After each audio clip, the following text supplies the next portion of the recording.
little bitty hammer and he's pounding it out like so.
foolish game.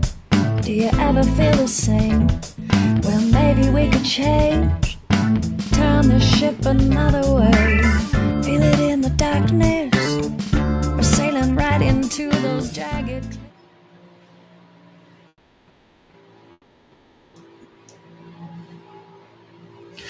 Good morning and welcome back to the channel, Grand Colombia, and welcome to a belated Coffee Time Live here in Armenia, Colombia. Sorry about that. I'm not sure what it was, but it was something in the setup apparently because I deleted everything in a record time, got everything back in there. The only problem is that my Rumble viewers are all relatively new and probably didn't bother subscribing because I always post links up in various places. And so if they didn't subscribe, they won't get notice of this new link, which isn't posted up anywhere. YouTube viewers, you've been watching for a long time, so at some point you may have subscribed, in which point you may or may not get notice. So that's where we're at. Probably going to have a very light audience today. Doesn't matter. We're going to plow ahead, and I certainly appreciate the people that hung in there and waited. So let's get back on track. I'm assuming you can hear me. Looks like it. Good morning, Renee from Belgium, in Bogota for now. Burr. Turtle, aloha from the Turtle. I'm reading that off the screen, actually. Juka, thank you for the contribution. I can't put it up here, but he's changed from every week to every month. I'm working on those notifications. Right now, the only notification that will show up on the screen is if you contribute through the link on the Rumble app. There's a thing there about contribute. I have it set up. I don't really plan on having that as the main thing, but let's see.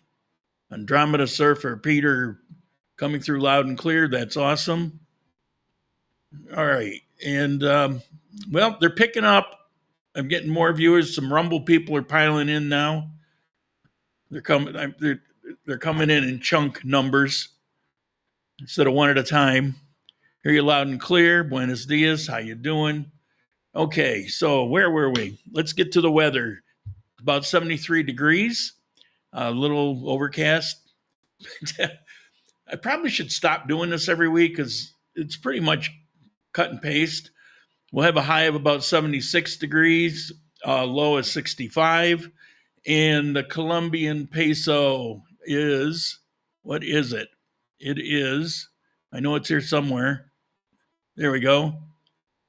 41.42 to the dollar as of this morning, as of right now.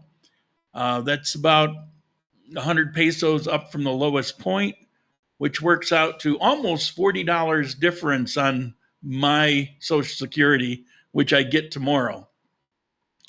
So that's, that's several dinners out. It comes every month or two. Don't forget that audience submissions are possible. No one has done it yet. I'm curious to see how that works. Let me turn the chat off for a minute. You can snap a picture of it, or you can go back and take a look. You get a 1-minute recording with video. You can do it with your phone. Any comments, suggestions, complaints, whatever you want to put through. It's not live. I'll review it. Goes in for next week. Okay, so where was I here? And I've always told you, don't worry about the like and the comment and subscribe. Well, the comments I always want. But the other stuff that relates to monetization, I always tell you don't worry about it because YouTube, I'll never be monetized by YouTube. They've point blank told me, you will never be monetized by us. However, I'm on Rumble. And on Rumble, wow, they're piling in on Rumble. Thank you. On Rumble, I can become monetized. And so I'm going to ask you to like, comment, and share. But you definitely want to subscribe if you get noticed. So I probably should put subscribe and share. But part of their thing is the more it gets shared, the better your ranking goes, or whatever the algorithm is.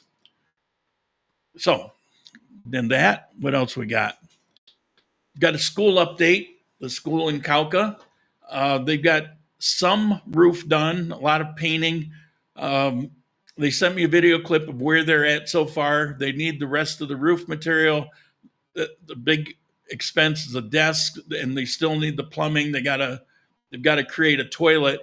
I believe that they've actually begun some classes there. And they're desperate to get these kids going.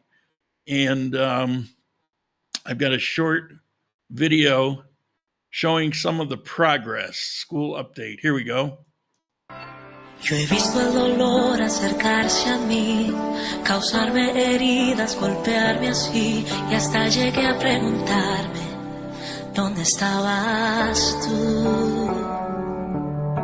He hecho preguntas en mi aflicción, buscando respuestas sin contestación, y hasta dudé por instantes de tu compasión. Y aprendí que en la vida todo tiene un sentido, y descubrí que todo obra para bien, y que al final será mucho mejor lo que vendrá. Es parte de un propósito y todo bien saldrá. Siempre has estado ahí, tu palabra no ha fallado y nunca me has dejado. Descansa mi confianza sobre ti.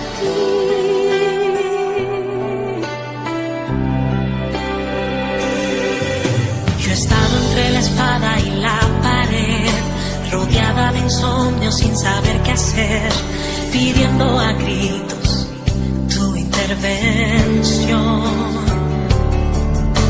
A veces me hablaste de una vez, en otras tu silencio solo escuché.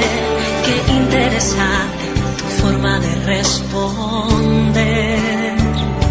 Y aprendí que lo que pasa bajo el cielo, conoces tú, que todo tiene una razón, y que al final será mucho mejor lo que vendrá. Es parte de un propósito y todo bien saldrá. Siempre has estado aquí, tu palabra no ha fallado y nunca me has dejado. Descansa mi confianza sobre ti.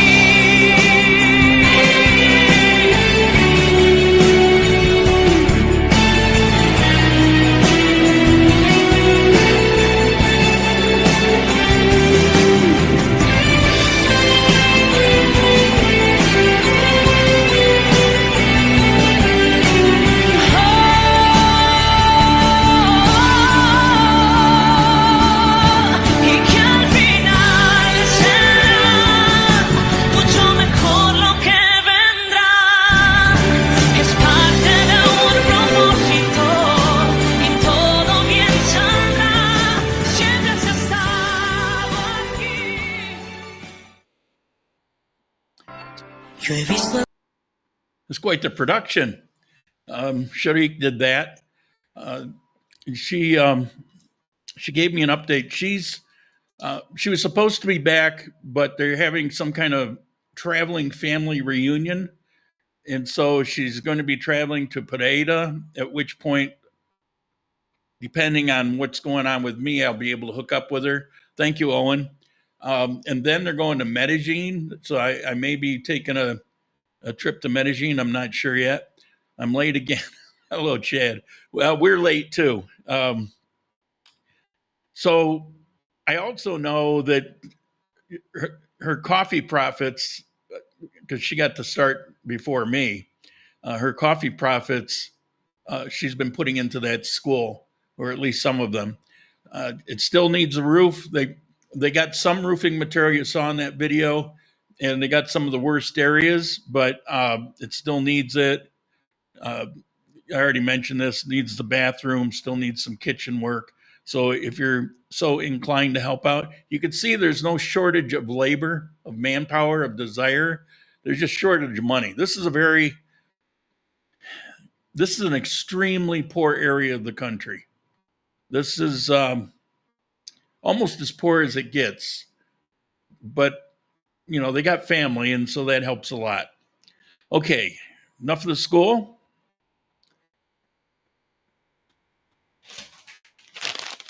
Open for business.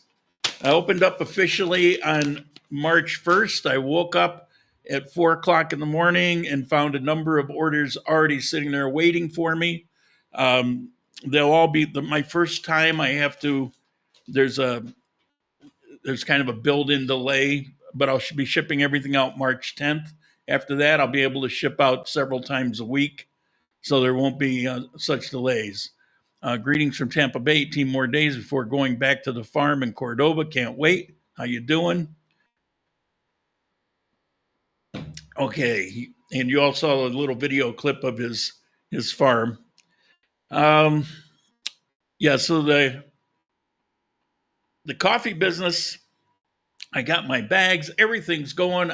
I had to change the website. It kind of made me crazy because I had it all set up in grandcolumbia.live as a link, and it went to kind of a separate part with a shopping cart. Well, the Coffee Federation got back to me and said, you can't have it on the internet with the word Columbia as the website. No one's allowed to do that. So I had to scramble at the last minute because this was like the day before I plan on opening. And so I had to buy a website and set it up and get everything in there, get the payment links in there.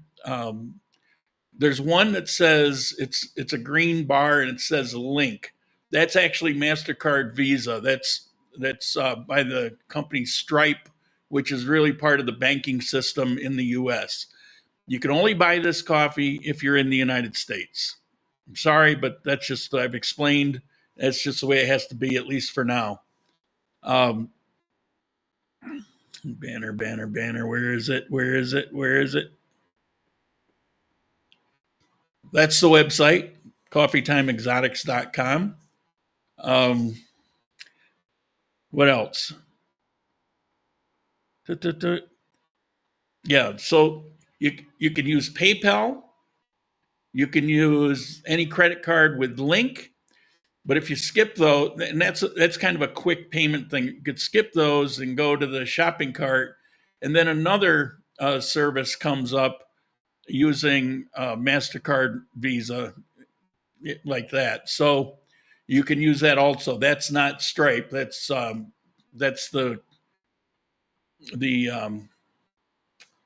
what do you call it?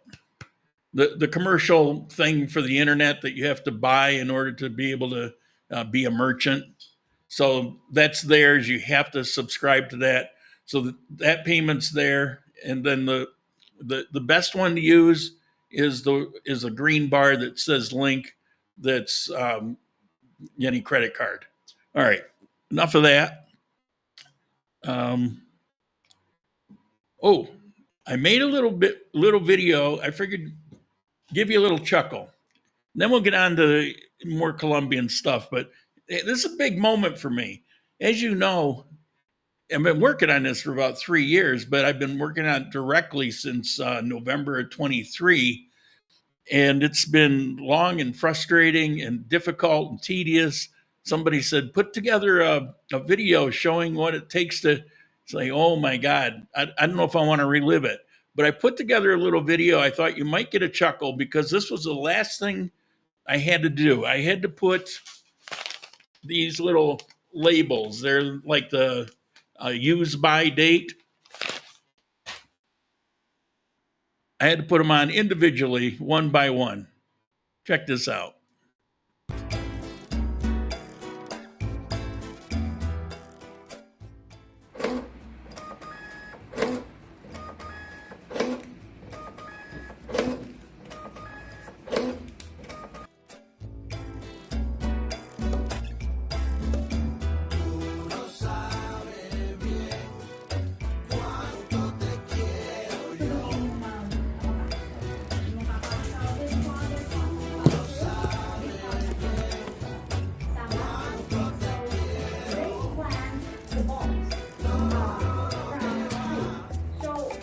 They did not peel easily.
Yeah, I don't have standard coffee, but it was a comparison. I did a couple videos for the Coffee Time Exotics Rumble channel and the Coffee Time Exotics YouTube channel. I did a update kind of video, and then I did one that I think I spent about 27 minutes talking about mocha beans. I'm sure I'll have to take it down and do it again. I just get droning on about something that I'm into. So that's it with the coffee website. Got that. Oh, the Grand Colombia .live website where everything is, there's a link on the front page that'll take you to that website also. Overnight. Okay. So now we're going to get on with the news. And then we'll get to our topic. Dan will be in later. It was his idea for a topic. What have you discovered in Colombia that surprises you from what you thought it would be, or maybe hadn't even given it a thought, but what surprises you? So we'll go for that. I'll contribute. I come up with 3 things right off the top of my head. But the news, I'm a little lost with this stuff, so hold on.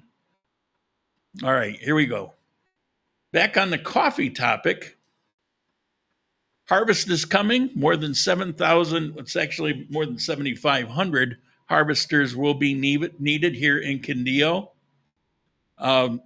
Pretty important to me because my stock, I don't have that much left. I'm going to run out before the harvest comes in and is processed. I already know that. I'm going to run out because this kind of coffee, there's such a small amount available to begin with. And I explain all that, why, in those videos that I was just telling you about. But here, they're desperate for people to pick.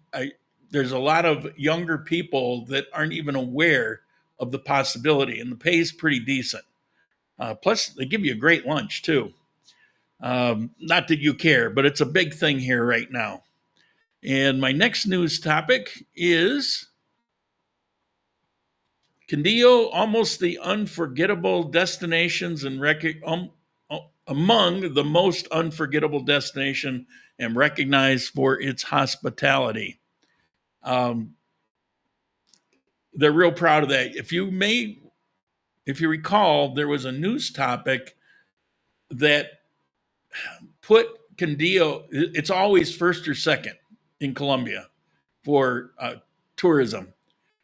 And then there was one that put it down like 9 or 10 or 13 or something like that. And everybody was like all outraged. There was obviously some sort of mistake. But what this is about is Booking.com. I didn't type that, so the misspelling's not on me. Traveler Review Awards. Booking.com Traveler Review Awards. The Department of Quindio and Manizales were recognized as the most welcoming places on the planet, according to the evaluation of millions of tourists. This got kind of cut off, but the prestigious recognition based on more than 360 million verified users. These are people that actually use the booking service for hotels because those are the only ones that they count. Out of 360 million users worldwide, yeah, we're number one. We're number one. So, people made a lot of news because of what happened in the past. So people are very happy about it. So that's awesome. Pueblo 22. Good morning, all. How you doing? All right, that's it for the news. There was crap for news. There was a couple. This person died on a motorcycle. This person got caught with some drugs. Small time. It's all very boring stuff. So that's it for the news. So now we're going to get on with the topic. And I don't know if Dan... Nope, Dan hasn't shown up yet. Dan, if you're there and you're watching, go ahead and dial in. So I will start, since he's not here yet, even though it's his topic. He did send me this little video clip of something that he put together. And so I'll show that. I think it's less than 2 minutes. Hi, I just wanted to share a small thing that'll give you an idea of how unusual things you might encounter when you travel, where you think you know what's going on, but you don't. This is yellow. It looks like a lemon, you might say. It's actually a lime, but then it's orange in the center. But it does taste like a lime. This is green. It is also a lime, and it's also orange in the center. This is green. Get a real knife. And is green in the center. It is also a lime. In fact, I have only seen lemons in Colombia once.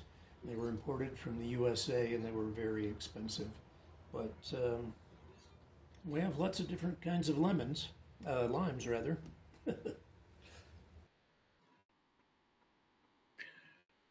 Well, it says that he's here, but I guess he's not wired in. He's got no microphone and no video picture. So I don't know. Don't leave me hanging because this was your thing. But fortunately, I came up with a few. So the first one. Now, for my surprises go from when I lived here back around 2000, 2001 to now. So those are my surprises. And my first one is the change from cash to credit. It was a strictly cash society. Credit, debit cards, none of that existed. Limes are better than lemon.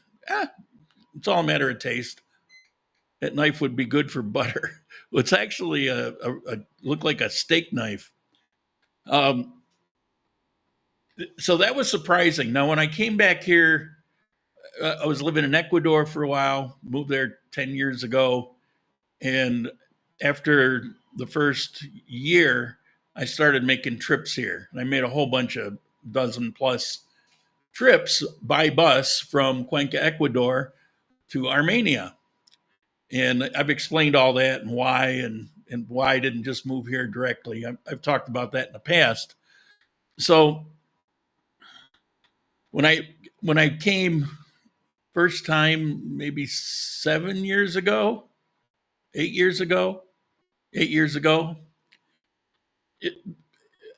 I hadn't been here in a long time, but it's quite a while ago.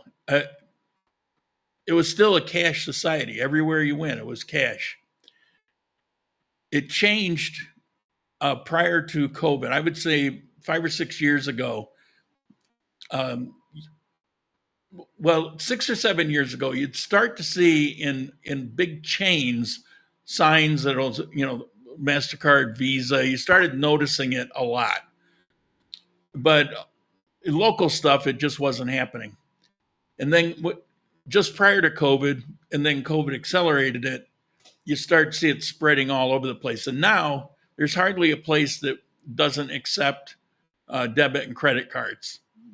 I got it over there. I don't want to get up and they use the little square code, and you can just scan it with your phone, and you can pay through that. There's all kinds of simple, easy ways to pay. So that was a big surprise to me. And Dan's still not there. I see he's got his microphone. There you go. There we go. All right, let me get the chat off your face. Looks kind of like a tattoo. I improved my lighting since last week.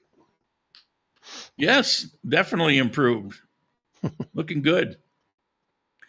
All right. So that was my first surprise. Cash society that over the course of a couple years dramatically changed. They've been throwing credit at me like crazy. I just got this thing. I've got a credit line now. Well, I had one, but it was only 9,000. What is it? 9 million. It was only 9 million pesos.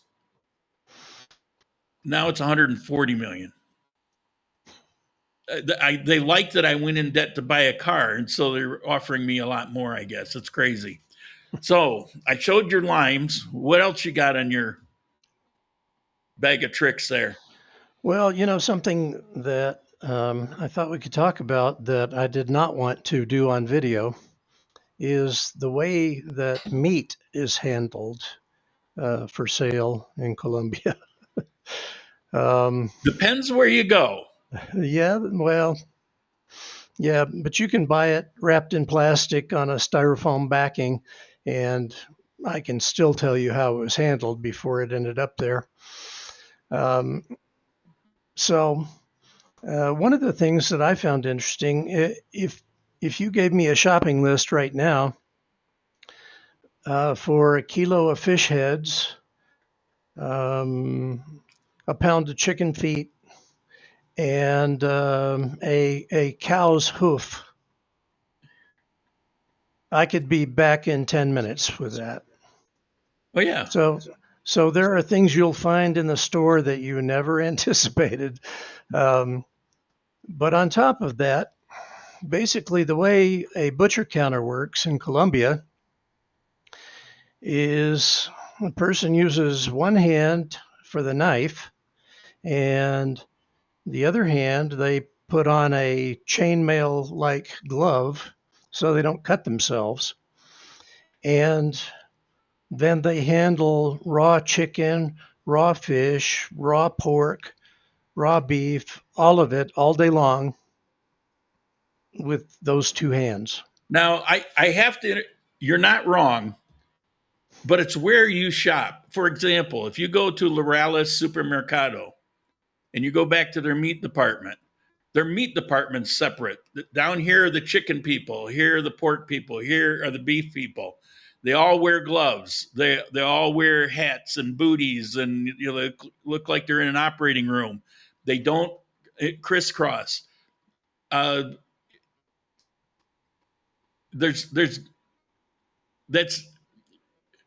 shopping in the South. And down there, they're doing it the way they've always done it. Yeah. But if you move up north, they're doing it more like what you would expect. So I just don't want people to misunderstand that this isn't like worldwide. When I was in Manizales, the Coruja, which is, as far as I'm concerned, the very best supermarket Colombia has to offer. And the Coruja there, it was the same thing. They were just so meticulous. As a matter of fact, you walk in there and you think it was a Wegmans. Every piece of fruit would be laid out. You never saw a gap because as soon as somebody bought something, they'd rush over and fill it. And it was always, you pick up an orange and it was always perfect. You pick up an apple, it's always perfect. You go through the strawberries, they're perfect. I love that supermarket. Sadly, we don't have one here in Armenia.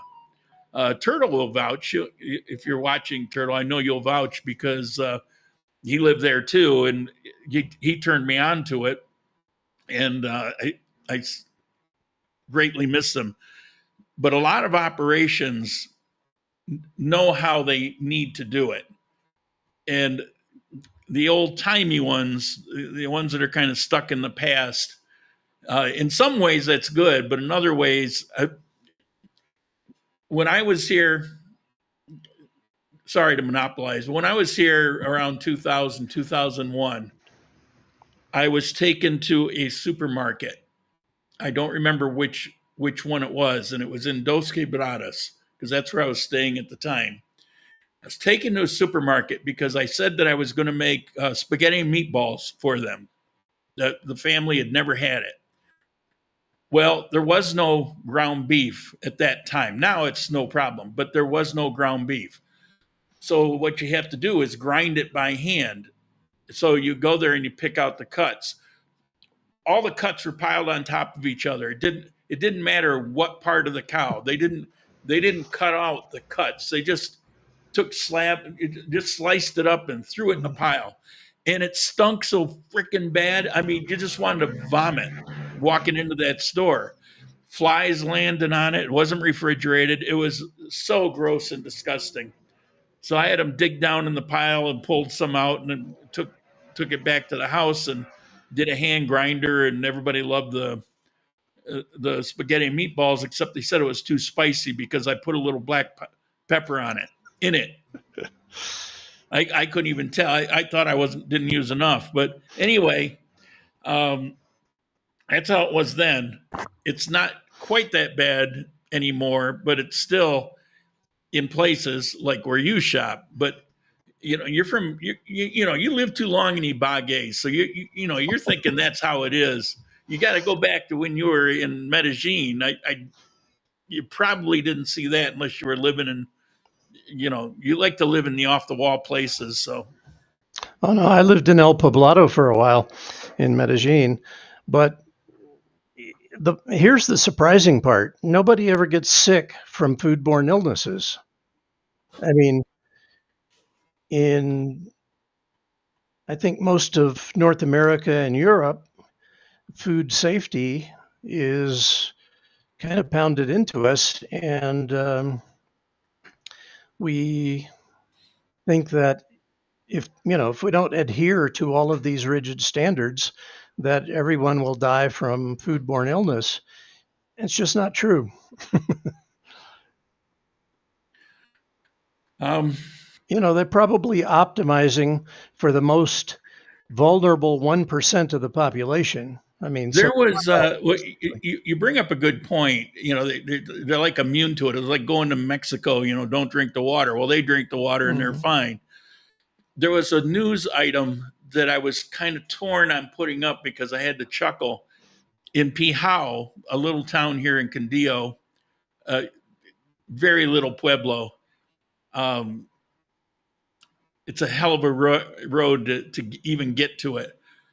But there was a news story that 20 some people came down sick, and they think it's from they were poisoned.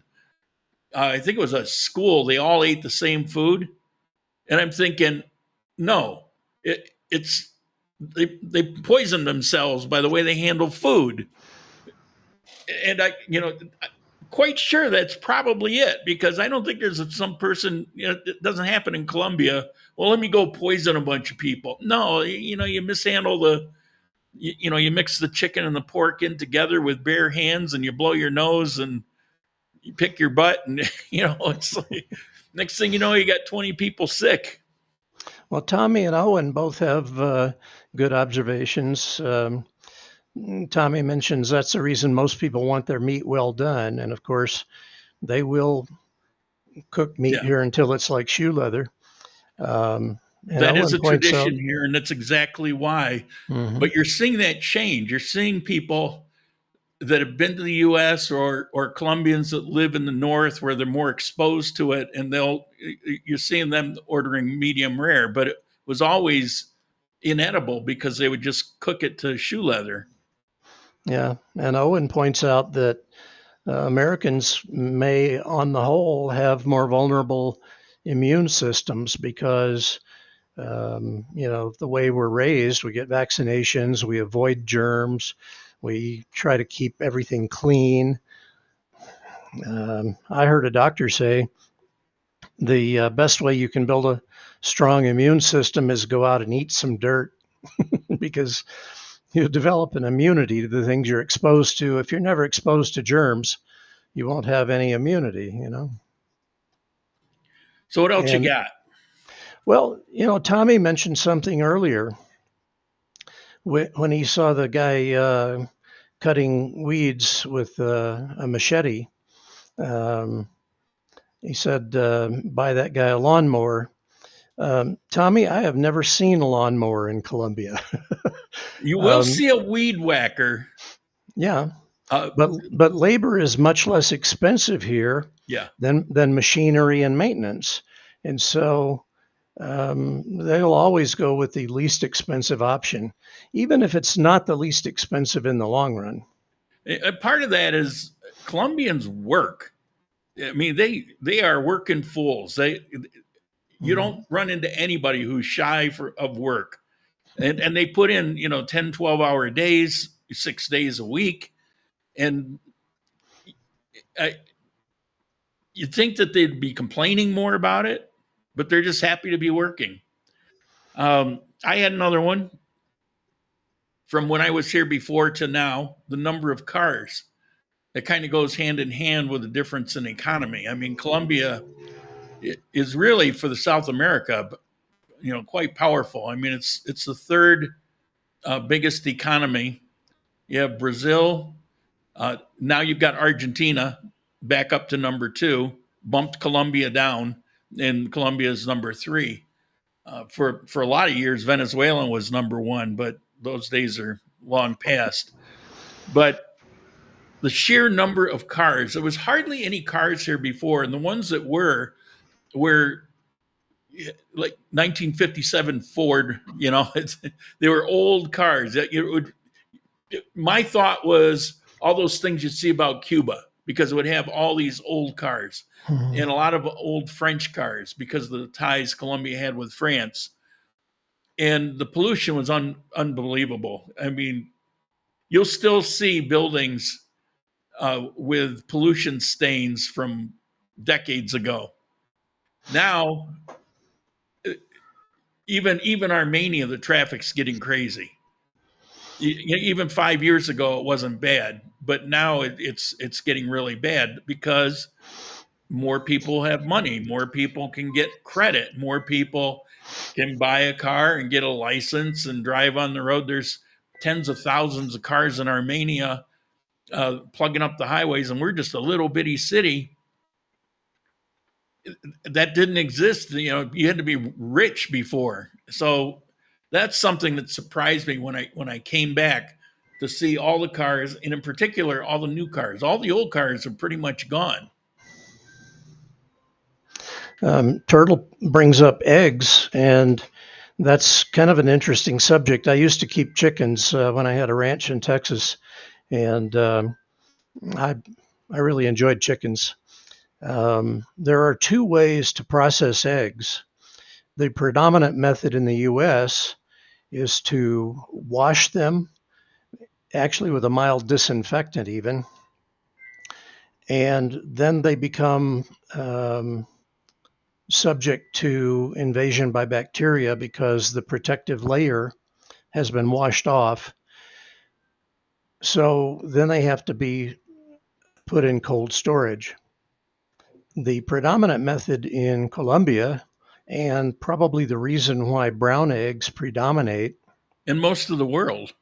yeah, is to simply collect the eggs from the chicken.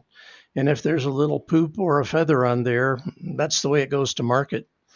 Um, the reason those eggs are safe is that biology has evolved the chicken to have a protective coating on that egg because they will lay one egg a day for maybe 10 days before they begin to sit on the batch.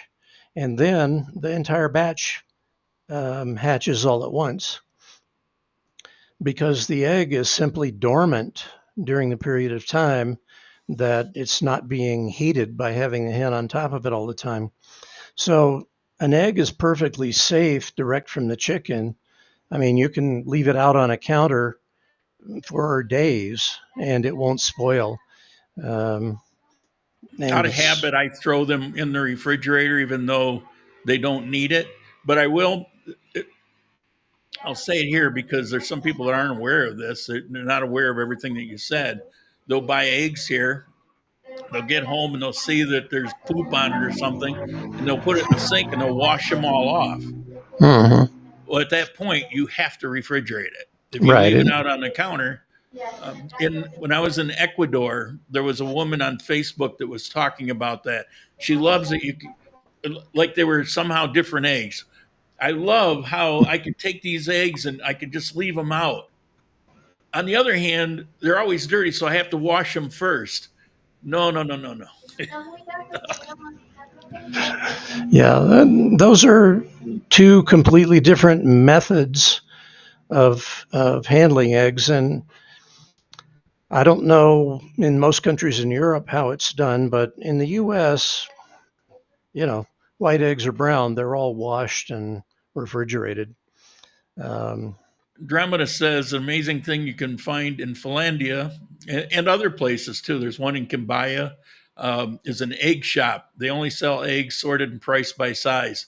And they'll usually have those little motorcycle truck, like it'll be a truck back, but a motorcycle front, and they'll deliver.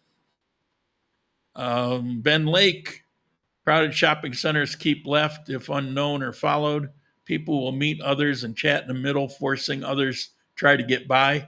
Yeah, that's we talked a little bit about that, about how we perceive something as being rude versus how people here perceive it. It's like what's rude to us is culture to them, and what's culture to us can be rude to them. It's just how it goes. You have to kind of work your way through that minefield so you offend the fewest amount of people that you can. What's Tommy say there? He saw some guys weed eating a sizable area.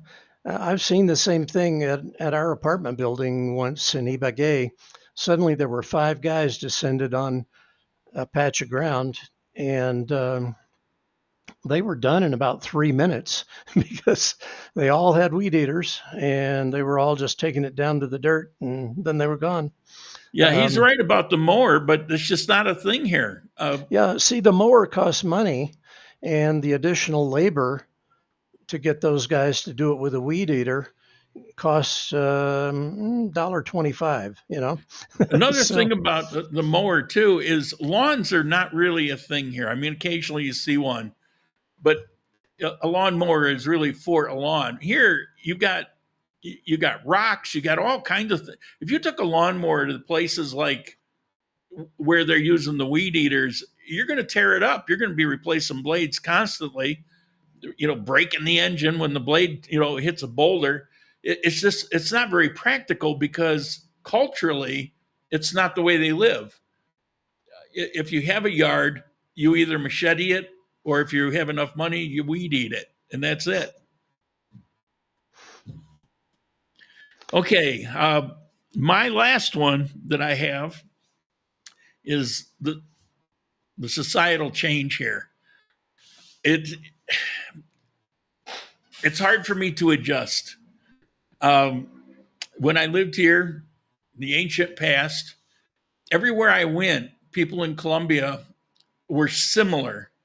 Now, every town is different, and food will be different, and you get all that. It's kind of like when I grew up in the United States, you travel across country, every place was unique. You didn't have chains, and you would have all these landmarks. You'd have huge homemade dinosaurs, in front of a restaurant. You'd have all kinds of things that were unique to the area.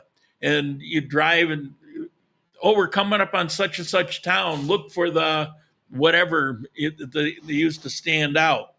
Well, Colombia was like that, except the people, the culture of the people, we're all very similar.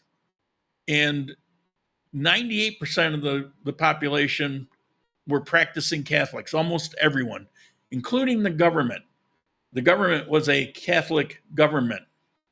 Now, the government is not, and there's only 60-some% Catholic, and only half of those are practicing Catholics. The culture just in general has changed. You go to Medellin, I've said this before, it's like you're not even in Colombia anymore. It's just very different. There's a lot of different attitudes. There's almost a mercenary attitude that goes on. The no dar papaya, watch out. There was a time in Colombia, and you still have it depending on where you go. There was a time in Colombia where you didn't have to worry about those things. People would look out for each other. And if you had a scumbag criminal scammer or whatever, he was run out of town. It was a very different time. Now, even in Armenia, I see the culture changing. In order to find that traditional culture, you have to go further and further away from larger population centers.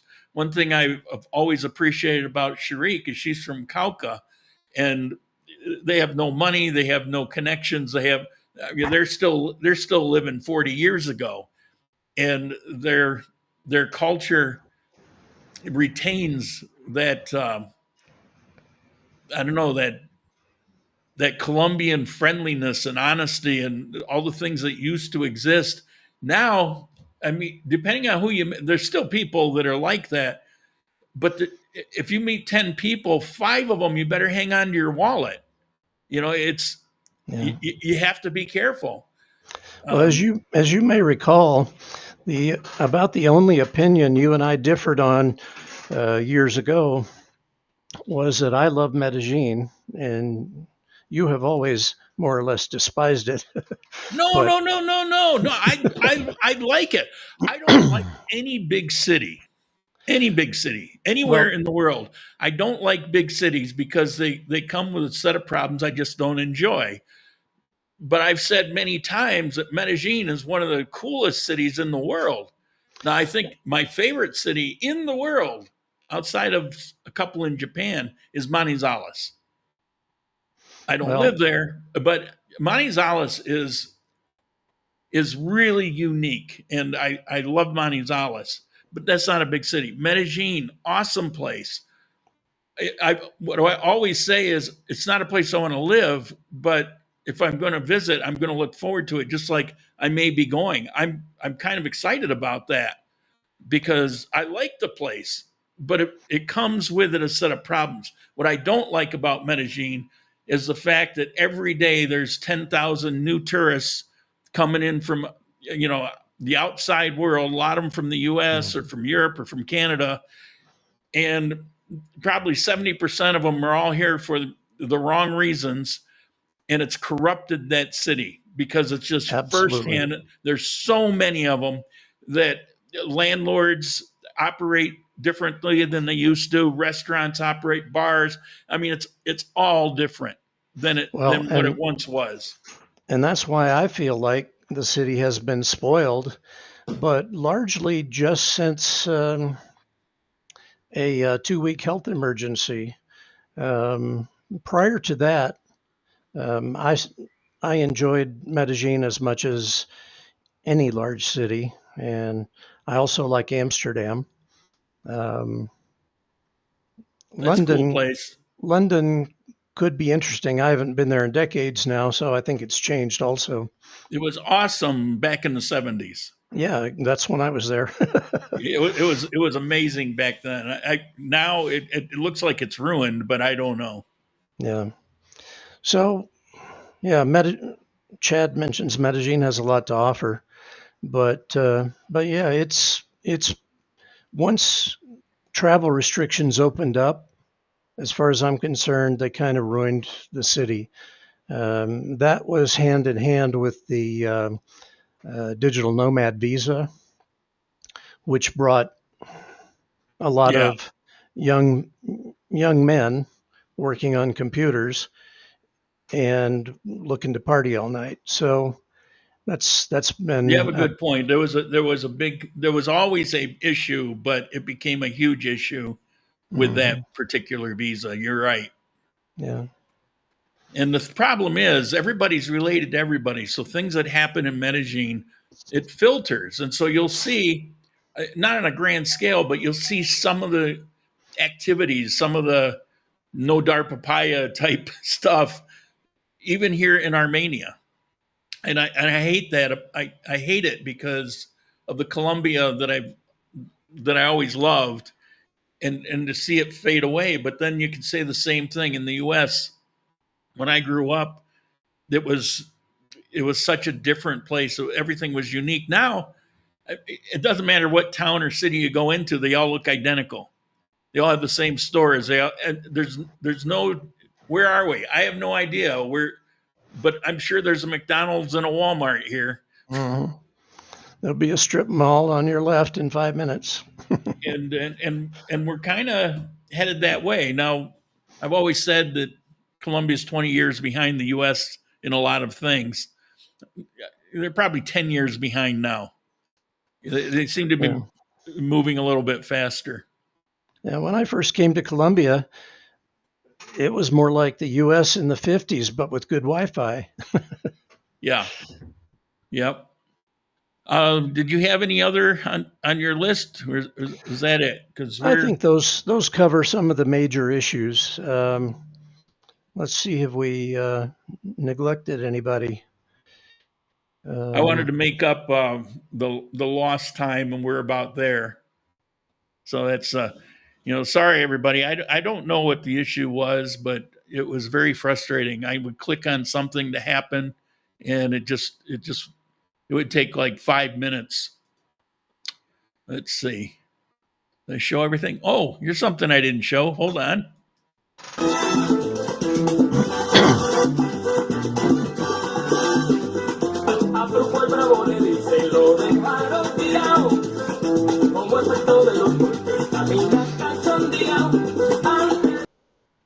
I'm sure some of you missed Sabrina. Rob, I didn't see Rob in the chat. Whoop. Lost Dan. I didn't see Rob in the chat, but he got to retire early. He was up to 66 days last week, and because of everything that's going on, it's just a bonus for him. He gets to retire this coming week. He just gets to come here sooner, so he's really happy. He gets a 2-month boost. It was a voluntary thing. He could have stayed. All right, that's it. Let me take one last look at the chat, see what we have. Covered all that.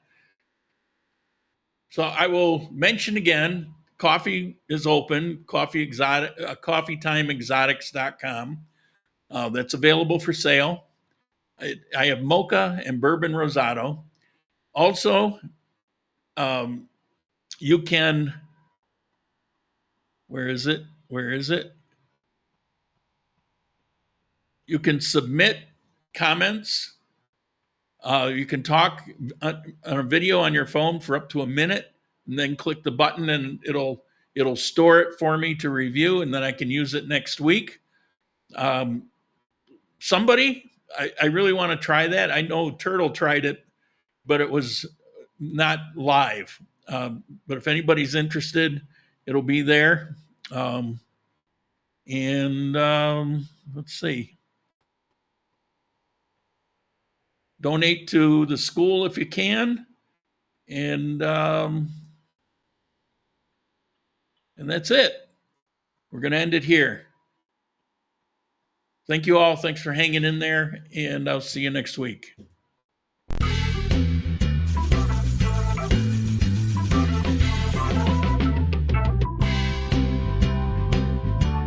Thank you.